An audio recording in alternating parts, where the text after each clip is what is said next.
Est-ce que vous avez suivi un peu l'actualité récemment, genre Insta qui est en train de doucement faire disparaître les likes sur sa plateforme? Ouais, parce que les likes ça pose un problème un peu par rapport à toi, parce que vraiment tu t'attaches à ça et tu suis vraiment ça, mais ça pose aussi un problème de popularité en fait. Plus de likes, c'est du pouvoir, c'est de la visibilité. C'est un peu pareil pour les vues sur YouTube en fait. Tu prends un algo comme celui de YouTube, bah beaucoup de vues, il se dit waouh la vidéo est populaire, ça se met en avant. Bon, faut qu'elle watch time, etc. Mais pour simplifier, vraiment ça implique plein de choses d'avoir des likes. Et forcément vous avez peut-être entendu des histoires où des gens achètent des likes, achètent des abonnés, des choses comme ça. Et derrière ça, bah il y a des fermes à clics, c'est-à-dire des robots qui sont là uniquement pour mettre des faux likes. Ce qui est sympa, c'est qu'un jour, j'ai eu accès à un de ces robots en fait. J'ai vu un compte, j'ai des vidéos de ça encore, qui mettait des likes tout seul, qui vivait tout seul, qui gagnait des abonnés tout seul, etc. Donc cette vidéo sera là pour vous montrer un peu tout ça parce que ça peut être hyper intéressant d'en parler. Allez, c'est parti. En regardant un peu l'actu, j'ai vu des sites qui avaient fait un peu le ménage. Typiquement Twitter en 2017 qui a quand même viré 50 millions de comptes, sachant que sur le site il y a 319 millions d'utilisateurs. Ça fait beaucoup de bots quand même qui ont été retirés. Plus récemment, en Thaïlande, il y a eu une affaire parce que la police a trouvé une ferme à clics justement. Ils sont tombés sur un bâtiment qui avait été acheté par 3 Chinois et qui avait à peu près 500 téléphones à l'intérieur. Je vous laisse un peu les images là que vous voyez un peu l'ampleur du truc. Tous ces téléphones là alignés, on voit qu'ils sont contrôlés, il y a des câbles USB dessus et il y a vraiment un ordinateur qui les pilote qui dit bah ok, tu vas sur telle page, tu likes, tu traînes un peu, tu fais semblant de scroller, tu mets un j'aime, tu mets un commentaire et tu continues comme ça. Et c'est ça qui est assez impressionnant quand tu vois les téléphones qui réagissent tout seuls quoi. C'est des fantômes les trucs. 500 téléphones ça fait beaucoup quand même. Les gars qui faisaient ça avaient aussi acheté 400 000 cartes SIM qui servaient à renouveler les cartes SIM dans les téléphones et recommencer avec de nouveaux comptes, de nouveaux numéros, une nouvelle connexion internet. Et tout ça, ça sert juste à faire croire au site que c'est des vrais comptes en fait. C'est un peu une course, Facebook etc. Ils essaient de détecter les bots.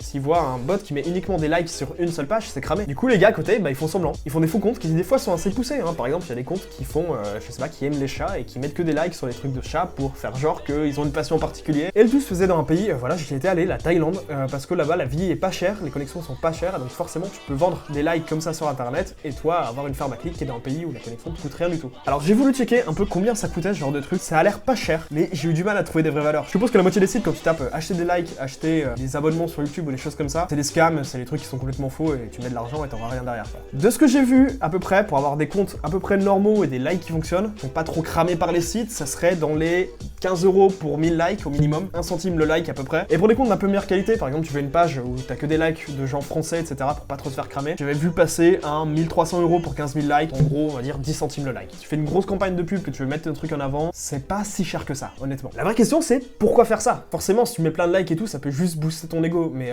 si t'es prêt à mettre autant d'argent juste pour ça, je pense que t'as un problème aux chevilles un peu. Non par contre souvent ça sert à booster réellement des pages. Par exemple tu prends un artiste qui veut décoller, le gars se met plein de j'aime sur Spotify ou un truc comme ça, et Spotify il va se mettre à dire waouh, attends il est méga populaire lui, et il va être vachement plus en avant. Pareil sur internet on achète de plus en plus de trucs, sauf que bah c'est pas comme en boutique, c'est difficile d'avoir des avis, donc fie un peu aux avis des gens, aux likes qu'il y a sur les articles, au nombre d'étoiles qu'il y a dessus. Pire, si tu fais de la politique, que tu veux faire croire qu'une personne est très bien vue du grand public, etc., bah tu peux lâcher des faux avis sur ces pages. Et là on rentre dans les affaires pas marrantes que Facebook a pu avoir, ou des choses comme ça, où t'as des influences politiques, fake news que tu peux mettre en avant en les rendant hyper populaires artificiellement, enfin ça devient vraiment dangereux ce genre de truc. Bon, je vous l'ai dit en début de vidéo, moi j'ai eu accès à un compte qui servait pour une ferme à clics justement. J'ai pris des vidéos de ça, je savais pas quand j'en parlerais, et je pense que là c'est le bon moment. Voilà des petits extraits de ce que j'ai récupéré. Alors ce qu'on peut y voir c'est que c'est un compte qui d'après moi était indien, vu les polices d'écriture utilisées. Première chose que j'ai remarqué en fait en arrivant sur ce compte, c'est qu'il y avait des amis qui popaient en boucle. Pour le compte j'avais la notif des demandes d'amis acceptées, et je voyais le compte qu'on acceptait en boucle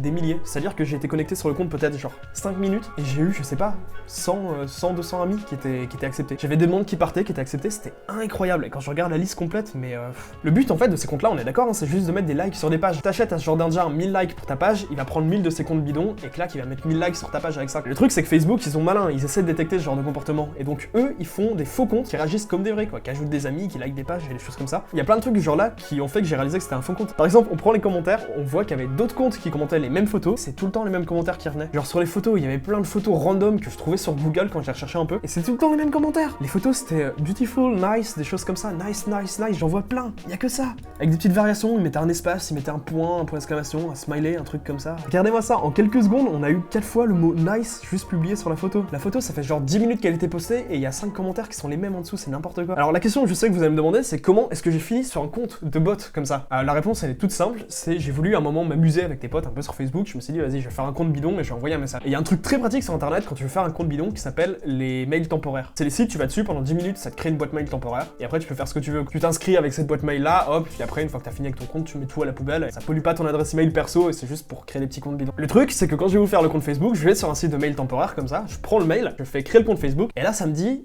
cette adresse email est déjà utilisée. Alors que normalement c'est censé me générer une adresse email aléatoire du jour-là, sauf qu'elle avait déjà été utilisée avant pour créer un compte Facebook. Là je me dis attends, qu'est-ce que c'est que ce truc? Maintenant que c'est moi qui ai récupéré cette adresse email temporaire, je vais faire mot de passe oublié, et j'ai fait ça, et j'ai accédé à ce compte indien. Et vraiment quand j'ai atterri dessus, j'ai halluciné. Ça veut dire que les gars faisaient des comptes Facebook à l'appel en utilisant des adresses email bidons temporaires. Et moi je suis tombé sur l'un des comptes là quoi. Et vraiment j'ai traîné un peu, je suis allé voir par exemple le gars, les amis qu'il avait, et c'était la même chose. Et pendant que j'étais sur le compte, je voyais les amis qui continuent de s'ajouter là, c'est n'importe quoi. Ah ouais, pareil, j'ai oublié ça. Regardez juste, ça c'est les messages que la personne a reçus. Et pareil, c'est des pseudos bizarres, et on regarde les messages, c'est juste hi, hi, hi, hi, et tout le temps la même chose. Et vraiment, je connaissais les fermes à clic et tout, mais d'avoir été sur un de ces comptes qui sert pour les bots, c'était hyper perturbant. J'étais dans le truc quoi. Et c'est pour ça que je voulais partager ça, parce que c'est un peu une expérience insolite quoi. J'ai vécu le truc de l'intérieur. C'est un peu toujours une guerre des bots, hein. Vraiment, je suis tombé là-dessus, forcément, je vais signaler à Facebook, ils vont le supprimer, mais eux, ils vont améliorer leur compte, Facebook va améliorer la détection, et ils vont recommencer, et je pense que ça va continuer comme ça pendant plutôt longtemps. Bref, j'espère que cette petite démo, un peu insolite, je pense pas que vous ayez vu ça ailleurs, hein, vous a intéressé. Je vous donne rendez-vous très bientôt pour la prochaine vidéo, il y a du lourd, il y a vraiment du lourd qui arrive là ce week-end. À très bientôt,